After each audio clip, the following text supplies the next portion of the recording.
guys, welcome back to my channel. My name is Shelby and today I'm going to be talking about 10 authors that I have not read yet and I own more than one of their books, or I own one of their books. And it is actually embarrassing how many authors I own a lot of their books and haven't read them, just because I've heard recommendations. So today I'm going to feature 10 of them and hopefully it puts a fire under my butt to read them. So I'm going to get right into it. It's a mixture of women's fiction and like some thrillers, some historical fiction, stuff like that. So I'm gonna hop right into it. So one of them, I just bought this book for Christmas time, and there's another one of hers coming out this year, so I know that I need to get on and read it. It is by Catherine Center, called How to Walk Away. Not exactly sure what it's about, but I know it's women's fiction. And it says, Margaret Jacobson is just about to step into the bright future she's worked so hard and so long for. A new dream job, a fiancé she adores, and the promise of a picture-perfect life just around the corner. Then suddenly, on what should have been one of the happiest days of her life, everything she worked for is taken away in a brief, tumultuous moment. That sounds crazy. That sounds amazing. Has a plane on it, so maybe they get in a plane crash, not sure. But I need to read this ASAP. And then another book I've heard nothing but great things about. I own 2 of his books. I also want to buy Beartown. And that is A Man Called Uwe by Frederick Bachman, another author I have not read. I own this as well as Britt Marie Was Here. And I really want to buy Beartown, but I won't let myself until I read this book. I heard this is such a heartwarming story about a grumpy old man, and you just fall in love with his story and his life. And just sounds amazing. It has a little cat on the cover. I have cats, so I don't know why I haven't read this yet, but in 2019 I will read Frederick Bachman and I will get Beartown and read that one too. And then another author is Lisa Jewell. I already ordered another one of her books called Watching You, I believe. And this one is called Then She Was Gone. And I've heard some mixed reviews about it, but I really want to read it. And it says, no one ever just disappears. Ellie Mack was the perfect daughter. She was 15, the youngest of 3. She was beloved by her parents, friends, and teachers. She and her boyfriend made a teenaged golden couple. She was days away from an idyllic post-exam summer vacation with her whole life ahead of her, and then she was gone. So it's about a girl who disappears, and that sounds amazing. So I really need to read her books, and now that I've ordered a second of her books, I definitely need to read this one. And then another author, I have a book of hers and I've ordered another book of hers, and it is called The Lake House by Kate Morton. So I've heard great things about Kate Morton. She writes kind of mysterious historical fiction. The other one I ordered is called The Secret Keeper, and there's another one with a clock on the cover that she has published that is really popular. And this one, it says it's taking place in 1933. Eleanor and Anthony, they have a house in Cornwall, and they have a big party, and I'm guessing something bad happens, and now 70 years later, there's a woman living in London, and she's writing mystery novels, and she receives a letter about, I think, that family. And so it's kind of historical fiction, kind of mystery. Sounds amazing, but it is rather long and kind of smaller text. It's about over 500 pages, so that's a big book. So I think that's what's turning me off from reading it, but I really want to, and I've heard nothing but great things, and nothing but great things about the other book as well. And then another author I have a whole series from, as well as a standalone. It's Rachel Hawk. I have this trilogy. I forget what the other books are called. I think one is The Wedding Chapel and The Wedding Shop or something, and this is The Wedding Dress. I think it's the first book. She writes Christian fiction. This one says 4 brides, 1 dress, a tale of faith, redemption, and timeless love.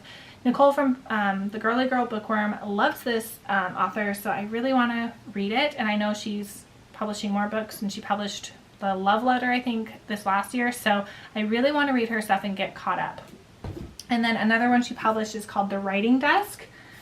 And I'm not sure what it's about, but I just haven't heard nothing but great things about her writing, and I always am looking for new women's fiction authors. And then another like detective writer I'm really wanting to read is Jane Harper. She's publishing a new book this year, but because I haven't caught up on any of her other books or read her works, I couldn't justify like pre-ordering one of her books. So I need to start from the beginning, read her stuff, and then I'll, you know, buy her newer book. The first in this duology that's come out is The Dry. I'm not sure if there's planning to be more books, but so far there's 2 and I own both of them, so I should read them. It's about someone who is a federal agent and they get caught up in like crime investigation. So this one is about, I think, a murder or something, and this one is about, it's called Force of Nature. It's the second book, and this one is about these women who go on a work retreat and then something bad happens. So I've heard great things about these, and I always see them on my library for ebooks, and I really want to read them. I just haven't, and I've heard great things. And then another author who I have the first 2 books in the series, and the 3rd book is coming out this year, is Fiona Barton's. She wrote The Widow and the Child, and then The Suspect is coming out this year. And again, I can't justify buying it unless I read these ones first. So I think it's about a detective. So the first one is The Widow, the second is The Child. These get like so-so reviews, but I really want to read them. It says, following the twists and turns of an unimaginable crime, The Widow is an electrifying debut thriller that will take you into the dark spaces that exist between a husband and a wife. Yes, please, sign me up. And I believe this is a whole different story, but the same child is a whole different story, but the same detective. And it says, you can bury the story, but you can't hide the truth. And these just sound amazing, right up my alley, and I need to read them, and I've heard lots of things about them. And then for women's fiction, I have a couple here. One is Susan Malory. I have a lot of her books. I have her whole The Girls of Mischief Bay series. I have all 4 books and somehow haven't read a single one. So this year, it's my mission to read Susan Malory in this book. It is, I think, about friends. It looks like on the beach. Just sounds like the perfect summer read. So definitely want to read this ASAP. And then I also have Daughters of the Bride, which I think is like a random book in a series, but it can be a standalone, and another women's fiction. And it says, weddings are easy, it's family that's complicated. And ain't that the truth? So this sounds really good, and I love the cover, so really want to read it. And then this one just came out, and why did I buy it? Because I own her other books? I don't know. And that's Susan Malory, When We Found Home. And again, not sure what it's about, but I've heard great things. It says, life is meant to be savored, but that's not easy with no family, limited prospects, and a past you'd rather not talk about. So it sounds good. It sounds dramatic, like a family drama or something.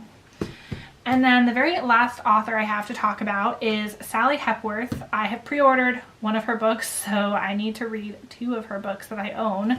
The first one is The Things We Keep. Not sure what it's about, but everyone I know has like heard of this book. And it says Love Never Forgets. And it's about Anna Foster. She's 38, but her mind is slowly slipping away from her. Well, that's sad. So she moves into an assisted living facility, and she doesn't want to stay there. And that sounds really sad, but also really good. So I really want to read this. And then I picked this one when I was in Oregon with my husband. We were visiting his family. There's a youth bookstore there, and I saw this one, and not only the cover looked amazing, but it was rated really well, so I picked it up. And it's called The Mother's Promise. I think both of these books are more on the women's fiction, and the one I pre-ordered is a like suspense novel. And this one is about, let's see, Alice and Zoe. They have been a family of 2. Alice is Zoe's mom in Northern California, which I live in Northern California, so that sounds great. And I'm guessing it's just some kind of family drama. Maybe the mom and daughter just get closer together. So those are 10 authors that I own a buttload of their books, and I really need to just get to them before I buy any more of their books. Let me know if you have any authors on your shelves like that where you own their books and you just haven't read them. And I will see you guys on my next one. Bye.